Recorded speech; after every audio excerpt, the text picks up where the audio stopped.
next time my son has to come to the office for that, we're just gonna drop out of the school, we're going our way. But I noticed the only other 2 kids that refused were 2 young black kids. Wow. And when I went to talk to their parents, guess where they're from? Georgia, See. Kentucky, Tennessee. Tennessee. And they were just like me. So we went to talk to the principal again, and I'm like, look, you got a problem. Other people don't want to speak up, but we will, you know, and now my son doesn't have to participate. So whenever there's an event, they ask him, would you like to be excluded? And he, Well, see, You this go. is the thing. This was the pronoun. This was the pronoun. Of course. That was the most difficult for me. They. What is they? I don't know what they is. Some individuals that are trans or whatever, There rather than him, her, or she or he. They don't want to identify. Do you like- remember Have what- you- Say that again? have They, you- okay, Yeah, so wait, yeah. we're gonna let her speak so that everybody on So, that's listening. I just learned because I was bad at it too. I put one day I had to put my pronouns and I put she, her, there because there means mine, you know, and she, her, that's it. But my proper pronouns are she, her, hers Oh, because okay. I'm all female. You I all female. as all female. Them, their, they basically means that you don't identify with no gender. So that's when you Them, see there, they. right, Okay, them, they, their. That's you don't identify with no sex basically, and that's when you see bathrooms with like blank faces. You ever seen that? Wow, because you know what? That's freaky. Because in school I was at Orchard, they had a blank face on it. So that's a them, they, their. That means anybody is welcome to use that stall. And my thing is this, and I'm okay with them having a stall or whatever, but I draw the line with you. For me, and it's not even necessarily as much about religion as much as you want me to remember to call a single person a them.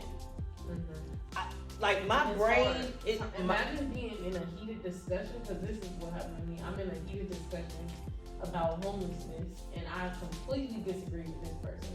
And before I knew it, well, he just said, and then it's like, whew, and I was like, I really apologize. I wasn't coming for your gender or your character. because you can care less about that. Yeah, it was just We talking like, about the issue. yeah, I was talking about And you the look issue, like and you know, I'm looking at the Zoom. This is what I see. I'm not paying attention to the little words on the box. you And know? see, in But this it's conversation, they're not respecting the way the other person feels. If I'm Exactly. gonna respect that you're them, they, he, her, all that, then you gotta respect that I don't wanna call you them, they, Exactly. he, her, and that, and you go about your way, Right. I won't harm you, don't harm me. Right. That's the way I was raised. Right. If you don't got anything good to say about somebody, Don't say don't say say nothing. nothing at all. But what's Respect wrong it. with calling about a name? But see, that's what I resort to. Yes, That's what I just resort to that. in the prison. What I did, and one inmate in particular was very adamant about it. And I said, listen, I've been teaching in the prison here now, and it just started, Pike, in the past 2 years that it really became No, when you a get big done, I deal. got something I want to say. Okay, it became a really big deal in the prison. Like that's when they start telling us in our annual volunteer classes that we had to be careful about that kind of stuff. So, and we have to be conscious of it. And so I was explaining to them, listen, for me, I've been teaching in this women's prison for years. And I've always addressed the class as ladies. Oh, you can say that. Evening, no, because some of them want to be he. Mhm. And so I couldn't even address the entire group. And I would come in, hey ladies, good evening ladies, whatever. So then I had to adjust and I started saying, good evening family, because that way, That's everybody. that's everybody. But it was necessary. Otherwise, they would potentially have put me out and no longer allowed me to facilitate in the prison. Now listen, I have always felt that this was my issue, and I had to be transparent and say, for a very long time, I never understood why they needed specific rights. Why people, homosexual, transgender, and all that needed rights.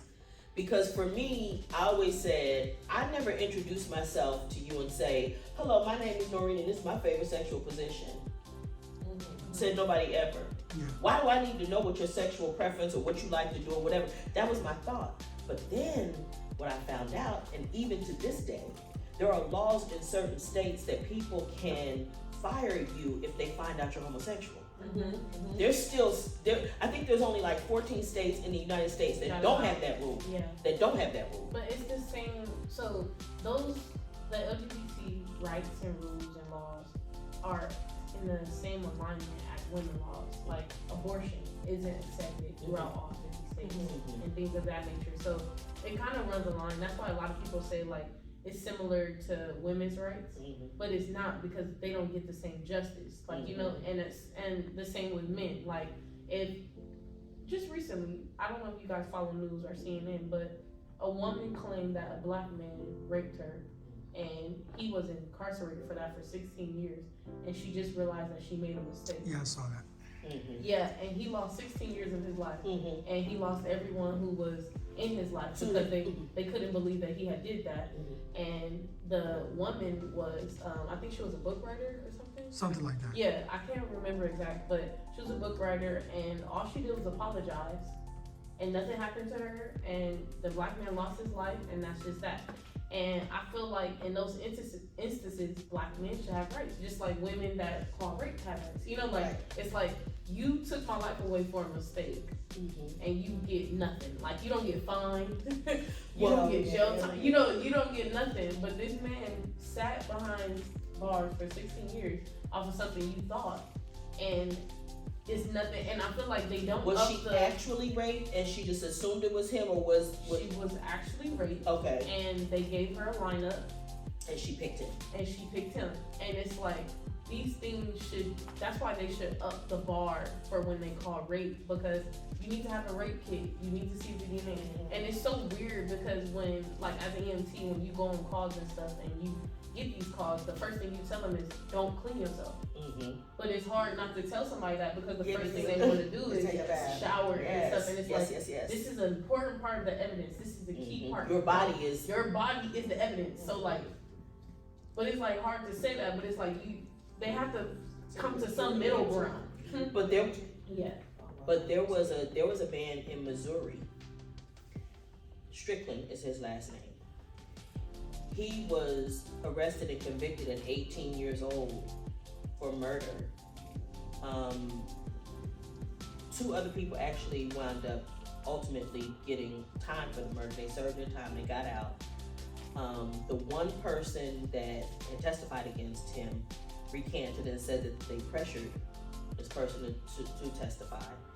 The prosecutor in the state of Missouri filed a motion or whatever and was asking the governor to release him, because at this point they had enough evidence and they knew for sure that this man had not committed this murder.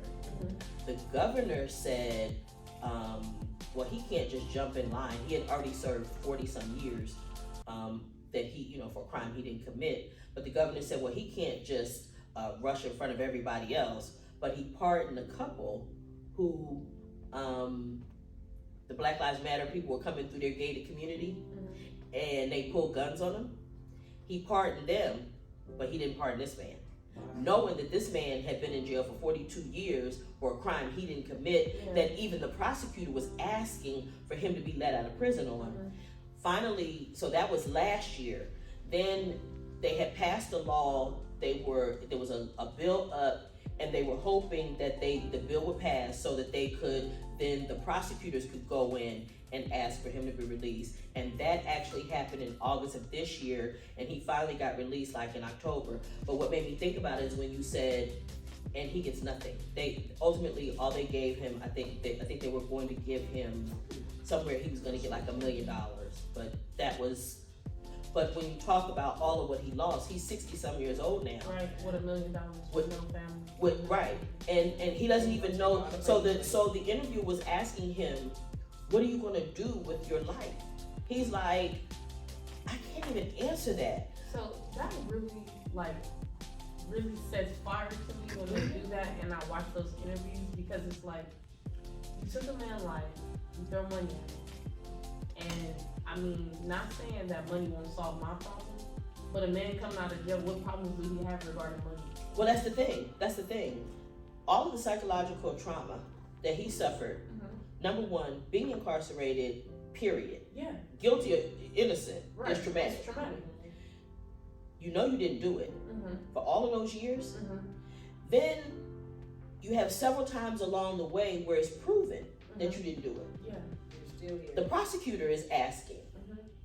You still, the psychological trauma of all of that, the likelihood that $1 million is going to do him any good is not very high, because psychologically he's a mess. He's screwed. He doesn't even know how, the first thing he mentioned was like the use of the telephones and stuff that he had no idea what those things were. So for him, this $1 million to some people, like you say, for me and you, it might do something, but I feel like they don't understand that, and it's a discussion that needs I to think be they talked understand, about. they just don't care. It's a No, difference. but I mean, like, people, like, even the, I forgot the name of it, but the 3 boys, they did that big, you know, that big docu-series on Seen it. it? Yeah, and it's like, you guys threw money at these 3 young men or whatever, and now they're happy with money, whatever, but they don't have the problems that we have on the outside.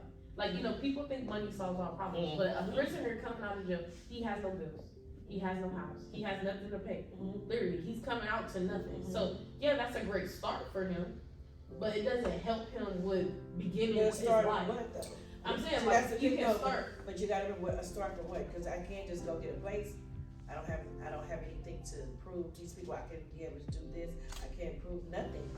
I just have this money. I'm not credit worthy. Yeah, so I'm saying, so Yeah. that money's helping you do what? Right. And they don't even know what to do. Yeah. So the highest likelihood, particularly depending on how young they were when they went in, they may literally have no idea how to pay bills. Yeah. Remember, we had the guy here last week, and he said he had never had identification before he went to prison. Yeah.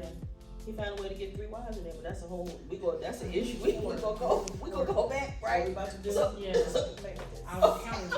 Because she gonna hit me right. So the thing of it is that he doesn't know anything.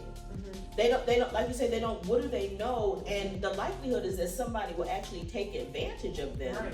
and the money will disappear Fast. before they ever actually get an opportunity for the money to be of any use to them. But you wanted to say something, sir. You done passed it. I love it. No, I'm just saying. I got it. Like if I try to say something, you just keep going and say, yeah, we'll get back to you. We to you now, baby. Go ahead. I got mad that a year ago they were saying that these ones that wants to be called girls were allowed in the women's bathroom where kids go in.